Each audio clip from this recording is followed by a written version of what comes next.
kita akan melanjutkan lagi perbincangan dengan Mas Mirza. Mas Mirza, kita kan pernah mengalami embargo ya, ketika Orde Baru runtuh, kita berusaha bangkit ya dengan mendirikan industri-industri pertahanan oleh Pak Habibie ya, seperti IPDN ya, kalau nggak salah. IPTN ya. Nah, menurut Anda bagaimana dengan industri militer saat ini? Apakah sudah cukup kita yakin bahwa kita mampu mengadakan alutsista secara mandiri?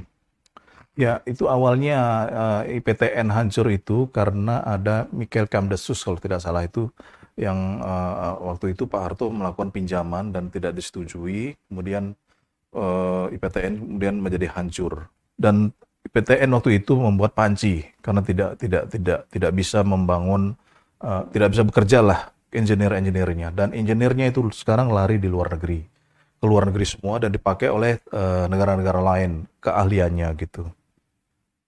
Nah, sekarang sudah ada apa PTDI ya, Ya, PT PAL, PT Pindad. ya sekarang dibuat oleh PTDI, IPTN berganti nama menjadi PT Dirgantara Indonesia atau PTDI. PTDI itu membuat pesawat-pesawat terbang.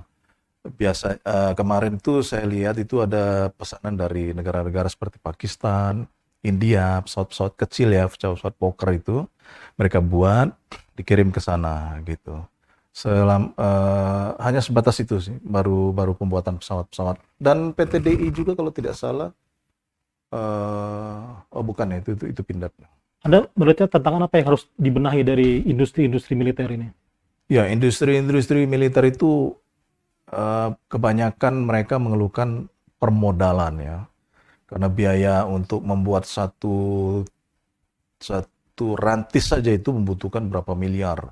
Karena mesinnya itu mesin dari luar, mesin dibeli dari luar, satu gelondong gitu dipasang di sini.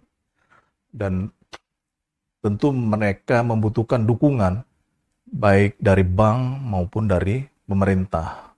Dengan dukungan-dukungan itu, maka industri pertahanan kita itu bisa bangkit, bisa membuat pesanan-pesanan dari TNI, AU, AL, AD gitu, sehingga bisa memperkuat alutsista kita.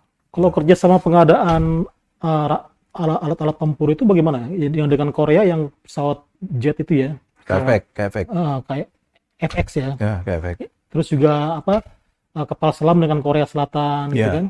Itu bagaimana? Dengan Turki juga kalau nggak salah ya? Iya. Kalau kapal selam dengan Korea Selatan sudah berjalan. Sudah waktu itu kalau tidak salah perbaikan dok kapal kita itu. KRI Cakra atau apa gitu diperbaiki kembali, kemudian bikin lagi KRI Nanggala. Kemudian kalau dengan KFX yang itu dengan Korea itu berhenti kalau tidak salah itu.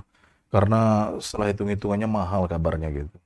Secara jelasnya saya kurang tahu, mungkin Kementerian Pertahanan lebih paham tuh. Kenapa alasannya kita harus bisa bekerja sama dengan negara lain? Kenapa nggak bikin sendiri gitu ya? Ya, kalau kita teknologinya belum ada. Jadi alasan kita bekerja sama dengan orang lain itu biasanya ada transfer of teknologi, TOT. Jadi negara lain itu mengajarkan kepada kita bagaimana cara membuat kapal selam. Itu perjanjiannya tuh. Perjanjian MOU-nya antara Indonesia dengan Korea itu. Bagaimana caranya supaya kita juga bisa belajar gitu. Tapi biar bagaimanapun negara-negara itu biasanya tidak bisa langsung memberikan 100% ilmunya. Paling hanya 10% yang dia berikan kepada kita gitu.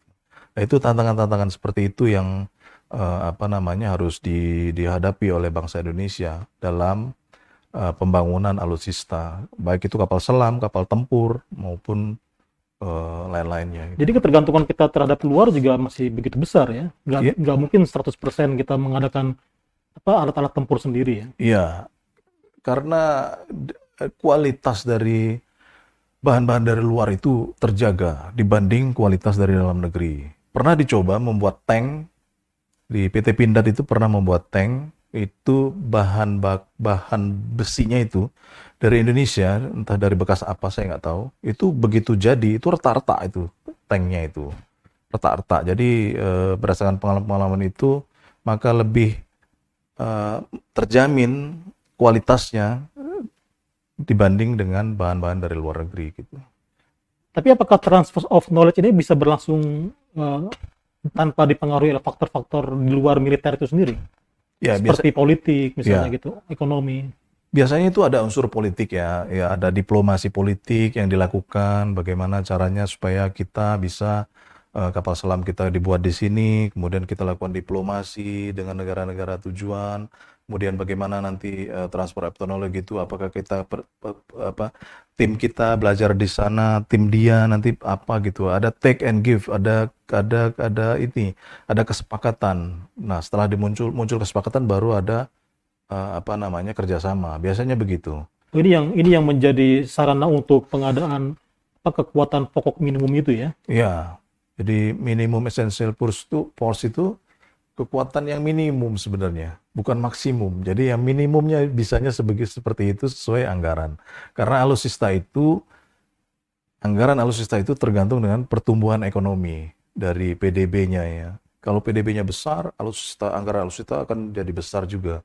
Dan itu tentu apa namanya bisa memperkuat alutsista kita. Misalnya pesawat tempur yang tadinya 24 bisa jadi 100, bisa apa namanya bisa diperbanyak sesuai dengan wilayah udara kita yang sangat luas, yang itu tidak bisa dijangkau oleh pesawat-pesawat tempur gitu.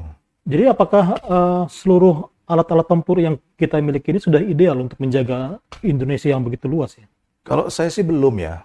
Kalau misalnya cerita teman itu, misalnya ada terdengar dideteksi di layar itu ada pesawat tempur melintasi Papua. Di layar itu titik merah, pesawat tempur melintasi Papua, itu dikejarnya dari Makassar. Karena pesawat tempur di Papua itu tidak ada. Jadi dikejar dari Makassar. Begitu dari Makassar mengejar pesawat yang ada di Papua, begitu sampai Papua, pesawat itu sudah lewat dari Papua, udah lepas, karena kecepatan itu kan butuh waktu, walaupun cepat, dia butuh waktu, walaupun 30 menit, 15 menit. Sementara pesawat tempur asing itu sudah jauh. Gitu udah. Nah, makanya entah bagaimana, saya belum update lagi apakah sudah ada pesawat tempur yang standby. Kalau pesawat tempur biasa ada di Papua, di Biak itu ada pangkalan angkatan udara, ada Kogab Wilhan juga ada di sana. Apakah sudah standby di sana? Itu kemarin tuh kalau tidak salah harapannya itu.